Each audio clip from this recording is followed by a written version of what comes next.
Limin zufri. Kemudian sunnahnya hari Jumat itu motong kuku. Jadi sunnah motong kuku itu juga ada caranya. Harinya hari Jumat, caranya juga ada. Nah, perhatikan, memotong kuku pada hari Jumat, ya, sunnahnya, ya, sunnah memotong kuku satu yang didolokkan itu telunjuk. Nah, itu Nabi itu kalau motong kuku telunjuk, ya, cara yang pertama telunjuk, jari tengah, ya, jari manis, jari kelingking, balik ke kelingking kiri, baru jari manis kanan. Jari manis kiri, baru jari tengah, baru jari telunjuk, baru jempol, baru kelingking sebelah kanan. Kelingking, jempol sebelah kanan. Ini yang terakhir. Itu sunnahnya memotong kuku. Jadi setiap hari Jumat itu sunnah untuk memotong kuku. Caranya itu tadi. Ya. Yang pertama, apa? Telunjuk, jari tengah, jari manis kanan, jari kelingking kiri. Terus setelah jari kelingking kiri, jari kelingking kanan, baru jari kelingking kiri, baru jari manis, baru jari tengah, telunjuk, jempol kiri, baru jempol kanan. Jadi jempol kanan tak akhir. Jadi mulainya itu dari ini, dari telunjuk kanan. Nah, itu sunnah dalam memotong kuku. Maksudnya sunnah, nah, kita motong kuku itu dapat pahala. Motong kuku tapi dapat pahala. Kalau tak cara sunnah ya boleh-boleh saja tapi tak dapat pahala, rugi. Bagus kita kerjakan yang berpahala. Adapun kalau memotong bulu kemaluan, nah itu sunnahnya 40 hari sekali, bukan setiap minggu. Nah, kalau setiap minggu lalu gundul tawasam. Sunnahnya 40 hari sekali. Jadi Islam itu lengkap. Motong bulu kemaluan pun ada caranya dan ada waktunya. 40 hari, ya, setiap hari Jumat. Dan bukan digunting tapi dicukur. Sunnahnya dicukur, bukan dicabut. Juga bukan dicabut, bahaya kan. Bakal mengkaung. Sunnahnya dicukur, bukan dipotong, bukan digunting tapi dicukur. Jangan dibawa salon. Itu sunnahnya, ya. Jadi masya Allah, Islam itu memang agama yang lengkap, ya. Cara motong kuku pun kita diajarkan, cara nyabut bulu ketiak pun ada cara, masya Allah. Bulu kemaluan pun motongnya ada kaifiat tata caranya, makanya agama yang lengkap. Kemudian sunnahnya lagi pada hari Jumat at-tatoyub. Apa itu tatoyub? Memakai minyak wangi. Lirrajulin, bagi laki-laki, wa huwa ma khafiya launuhu wa zaharat raihatuhu wa abdaluhul misr. Jadi pakai minyak wangi apa saja, ya. Pakai minyak wangi apa saja boleh, tapi yang paling baik minyak misik. Nabi itu suka pakai minyak misik. Tapi kalau kita kurang, kadang-kadang orang itu kan beda-beda juga, kurang hobi, ya, nah, boleh minyak wangi yang lain pun boleh. Yang penting pakai minyak wangi, ya.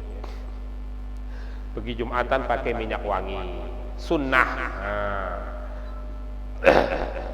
Kemudian sunnah yang berikutnya at-tabkiru ilaiha wa waqtuhu min tulu'il fajri ila khurujil imam ilal jum'ah illal imam fala yusannu lahu tabkir. Sunnah yang berikutnya, ya, sunnah pada hari Jumat adalah perginya pagi-pagi. Sunnah pagi-pagi, awal-awal bahasa kita. Lebih awal lebih bagus. Siapa yang pergi datang pertama maka seperti sedekah onta. Datang kedua seperti sedekah sapi. Datang ketiga seperti sedekah kambing. Datang keempat seperti sedekah ayam. Datang kelima seperti sedekah telur. Datang setelahnya tidak seperti, ya, tidak dapat pahala sedekah, dapat pahala Jumat saja. Paling bagus, ya, awal-awal, ya. Kalau kita tidak ada kesibukan, kalau kita tidak ada kegiatan, ada kelonggaran, awal-awal berangkat. Lebih awal lebih bagus. Maka kata Nabi dalam sebuah hadis dikatakan, sop orang pada hari kiamat nanti tergantung kebiasaannya ketika hari Jumat. Jadi orang itu ketika menghadap Allah nanti di padang mahsyar itu akan bersop-sop. Di semua manusia akan berkumpul di padang mahsyar pada hari kiamat. Semua manusia. Dan kumpulnya itu bersop-sop seperti sop solam. Nah kita itu urutan keberapa nanti di mahsyar itu?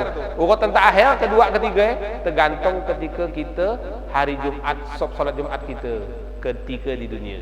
Kalau kita sering di belakang, maka di akhirat nanti juga sop kita di belakang.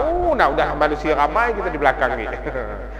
Tapi kalau kita sering di depan ketika di dunia, nanti sop kita ketika di mahsyar itu, ketika semua manusia berkumpul di depan Allah, sop kita di depan. Paling bagus kita kejar sop yang paling depan. Tapi kalau mau sop depan jangan datang belakang, ya, datang paling akhir, sopnya mau depan. Habis orang dilangkahnya, haram hukumnya.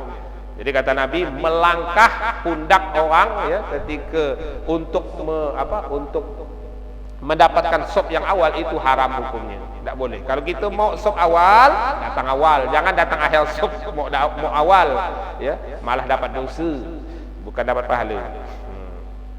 Kalau mau dapat sop awal, datang awal. Kalau datang akhirnya, sesuaikan dengan keadaan kita. Karena ada aturan lain. Apa aturan yang tidak boleh kita langgar? Tidak boleh melangkah, kecuali memang kosong. Nah, itu tidak masalah, ya. Tapi kalau udah penuh rapat sop depan kosong memang tidak usah kita langkah, tidak boleh, malah dapat dosa melangkah pundak saudara muslim untuk mendapatkan sop yang depan, itu hukumnya haram.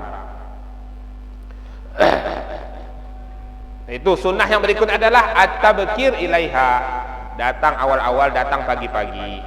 Itu bagi makmum, tapi bagi imam sunnahnya akhir. Nah, beda. Jadi kalau imam datang akhir usah kalut, karena memang sunnahnya khotib dan imam itu akhir. Imam datang akhir Jumat kata gitu. Imam memang sunnah akhir. Sunnahnya imam dan makmum ketika hari Jumat beda. Kalau imam sunnahnya akhir, lebih akhir lebih bagus kalau untuk solat Jumat. Tapi bagi makmum, kalau kita tak tugas imam, tak tugas khotib, ya, datang awal-awal lebih bagus. Jadi beda sunnahnya, tak sama, ya, antara kesunahan imam dan kesunahan makmum ketika solat Jumat. Ya, bagi khotib dan imam sunnahnya akhir malah, bukan awal. Illal imam fala yusannu lahu tabkir.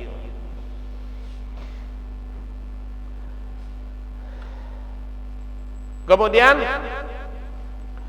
sunnah pada hari Jumat yang berikutnya adalah al-istighol fi tariqihi bi qiraatin aw zikrin fayati bi du'ail khuruj ila al-masjid wa yazidu Allahumma ja'alni min aujahi man tawajjaha ilaik wa aqraba man taqarraba ilaik wa afdala man salaka wa raghiba ilaik. Sunnah lagi pada hari Jumat ketika berangkat Jumat, ketika di jalan, ketika berjalan itu sunnah untuk banyak-banyak baca Quran atau zikir. Ya, apa yang kita hafal dibaca. Kalau pergi Jumatan, ya, sambil berjalan tu baca. Kalau hafal kulhu, baca kulhu.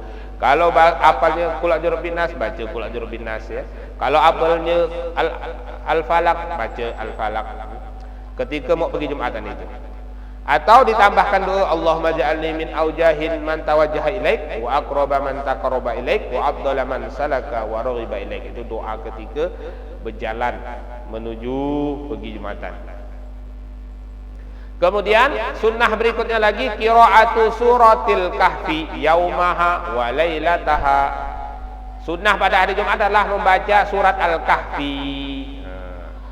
Surat Al-Kahfi itu juz 15. Sunnah, siapa yang baca surat Al-Kahfi pada hari Jumat maka dia akan terbebas dari fitnah Dajjal.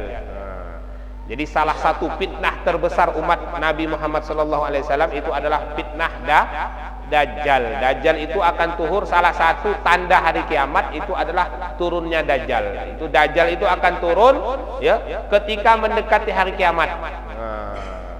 Dia turun ke dunia ini 40 hari 40 malam. Satu hari pertama seperti 40 tahun lamanya. Hari kedua seperti 40 hari. Itu Dajjal. Itu Dajjal itu, Pak, ketika dia turun maka hujan dikuasai dia, ya. Kemudian panas dikuasai dia. Kalau kata dia hujan maka hari hujan. Kalau kata dia ada hujan maka apa? Hari tak hujan. Nah, salah satu kelebihan Dajjal nih, ya, yang menjadi fitnah terbesar umat ini, dia bisa menghidupkan orang yang udah mati.